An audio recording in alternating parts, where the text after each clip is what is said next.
hey, hey. Get it? Literally. Hey, hey. Hey, hey. Yay. And I say, hey, H-E-Y or H-A-Y. Hey, everybody.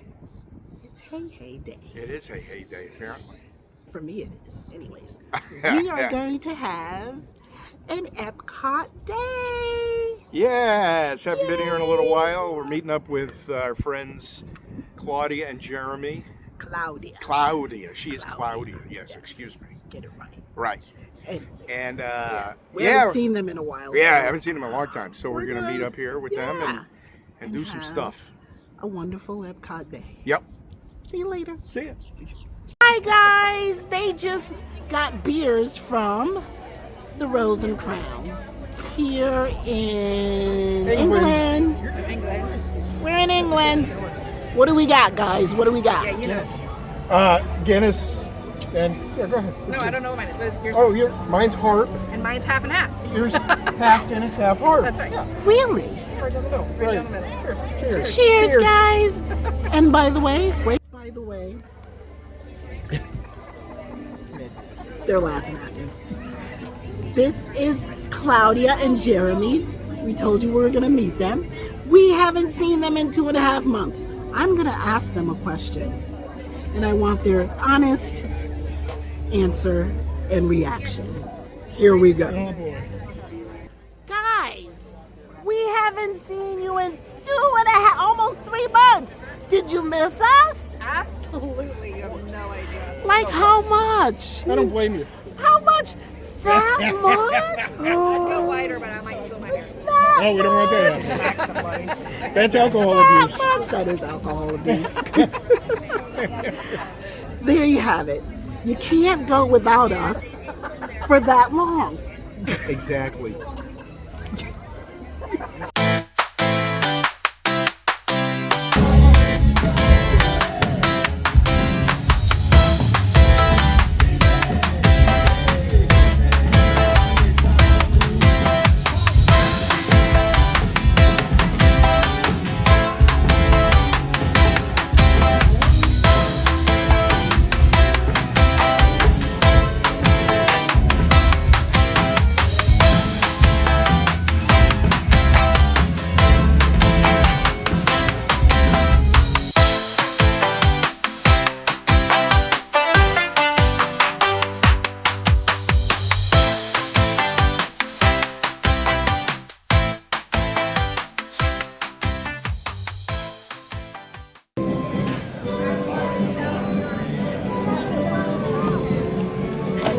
Daniel.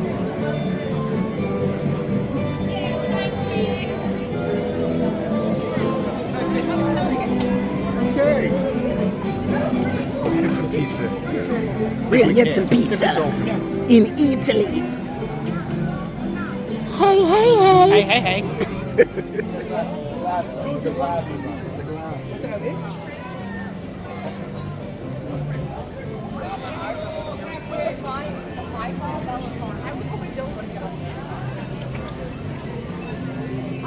I think it's open. I think it's open.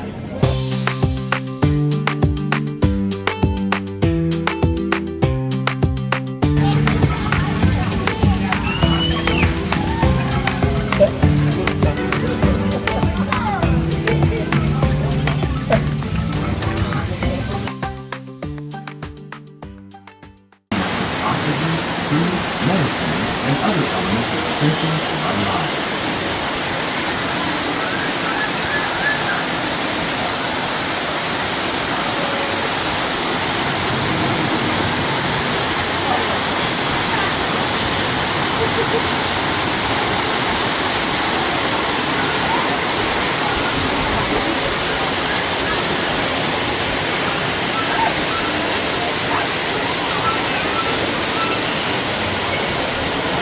Palmetto bug. Big palmetto bugs. Giant. In the desert, nature has created a very different, no less beautiful lunar system. And while this arid landscape may seem lifeless, it is very much alive. The plants and animals that have learned to survive in these harsh conditions make use of what little water they can find and avoid the scorching rays of the relentless sun.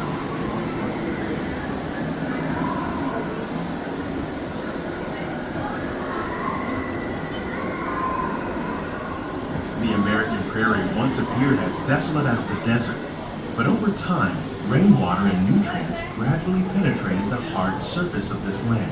Even the hooves of the mighty buffalo helped create the rich soil that would one day become home to the American farm.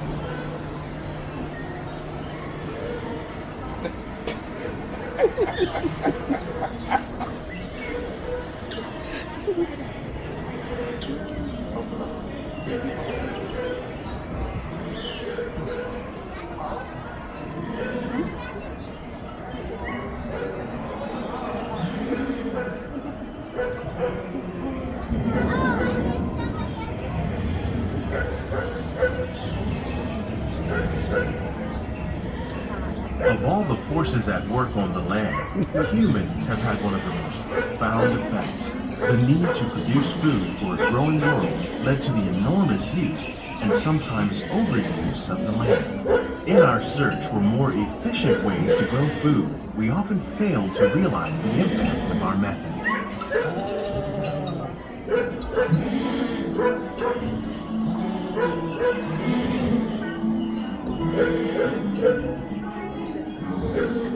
Today, we're learning to live with the land, discovering better ways to grow food that will assure both human and environmental well-being.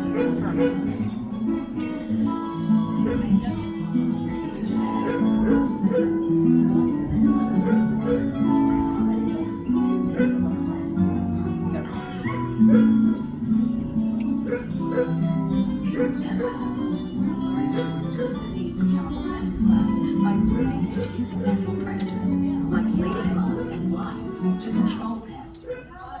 In the farmlands across America, we're learning that by plowing under vegetation containing natural fertilizers, we can enrich the soil without the use of chemicals. In arid regions, we're learning to produce food on desert seacoasts by developing and planting crops that thrive on salt water. In Japan, we're learning that by mixing leaves and other living materials into our soil, we can make farmland more fertile without the need for chemicals.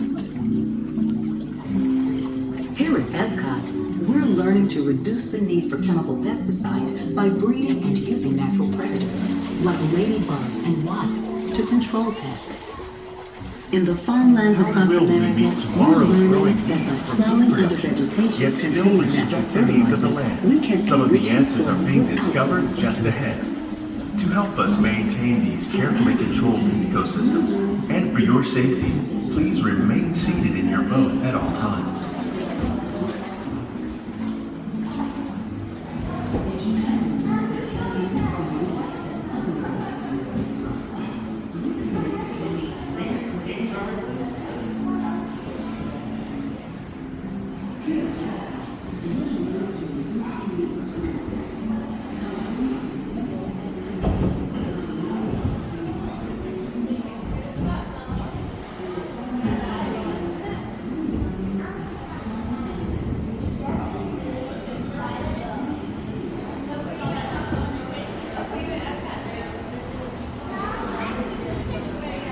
Welcome to our living laboratory, where scientists from Epcot and the U.S. Department of Agriculture are exploring innovative ways to produce bountiful harvests now and into the future.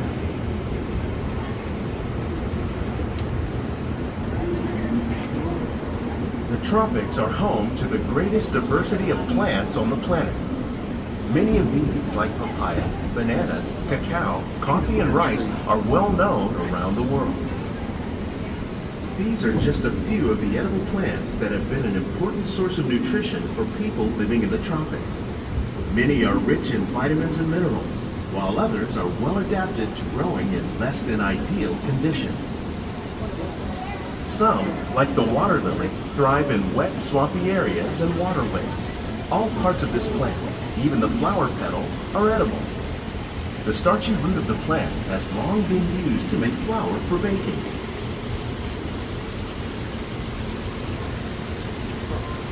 One day, many of these lesser-known tropical plants may be as important as the bananas growing on both sides of the boat. More than 28 million tons of bananas are eaten annually, making it the most popular fruit in the world.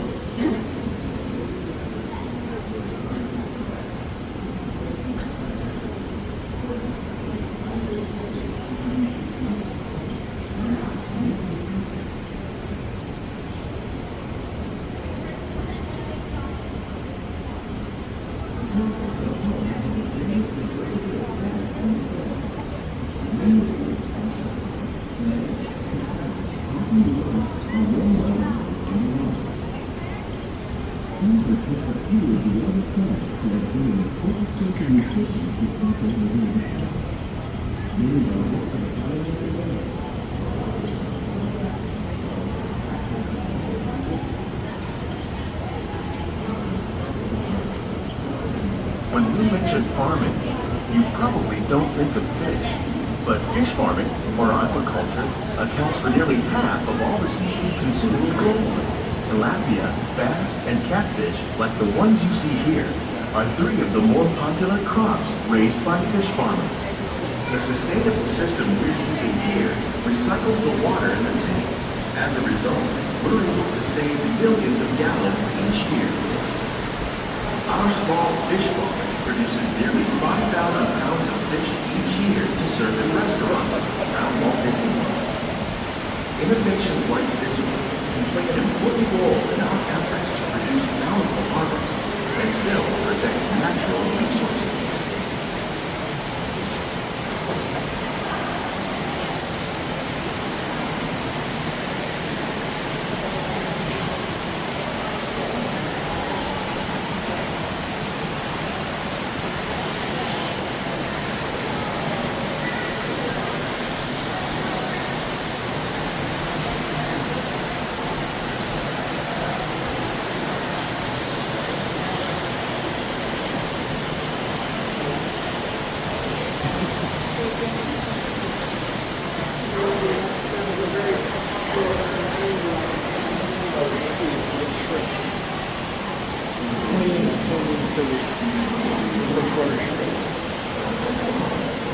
While there are more than 50,000 edible plant species in the world, most of us are only familiar with the handful that make up our everyday diet.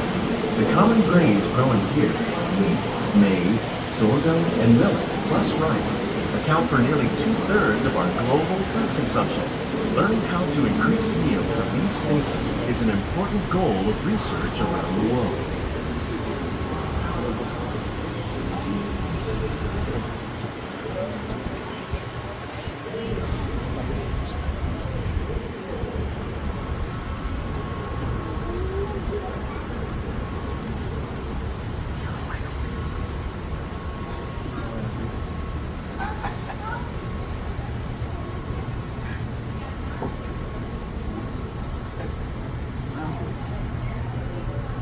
These plants are definitely on their way up.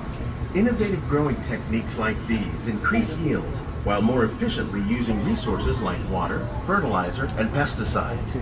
Another innovation at work here is our integrated pest management program. By populating our greenhouses with beneficial insects that prey on harmful pests, like aphids and flies, we are significantly reducing our reliance on conventional pesticides. We're growing these crops using our nutrient film system. This technique precisely controls and recycles water and nutrients. With it, we can produce over 27,000 heads of lettuce a year from this one small area.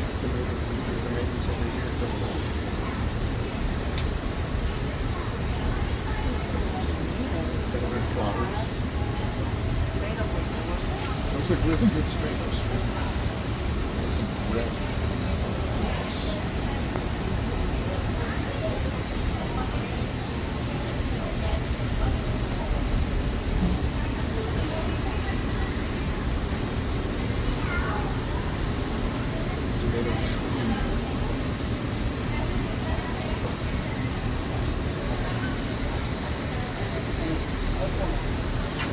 Some of our best ideas have been inspired by nature, like these fruit and vegetable trees. By growing these ground plants vertically, we can increase yields and better control diseases. These crops taste as good as they look. In fact, we serve more than 15 tons of produce from our greenhouses in restaurants here at the land every year.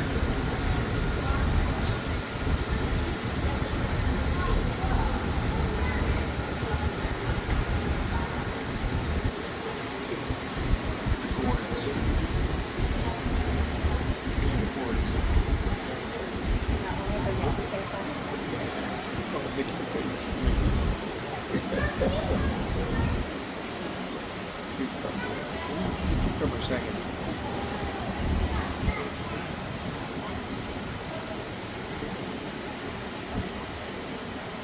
Tomatoes.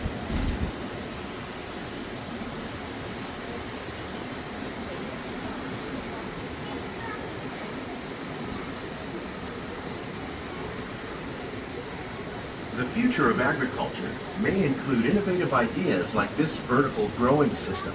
Plants grown in this way use a fraction of the space required by traditional growing methods. That saves water and increases production. The aquaponics system on your left combines hydroponics with aquaculture. The fish provide a natural source of fertilizer for the plants, and the plants help keep the water clean for the fish. It's another great way to produce more while using less. In our lab, Epcot scientists are working with the U.S. Department of Agriculture on a number of innovative projects. The goal of these efforts is to produce higher yielding and better quality plants.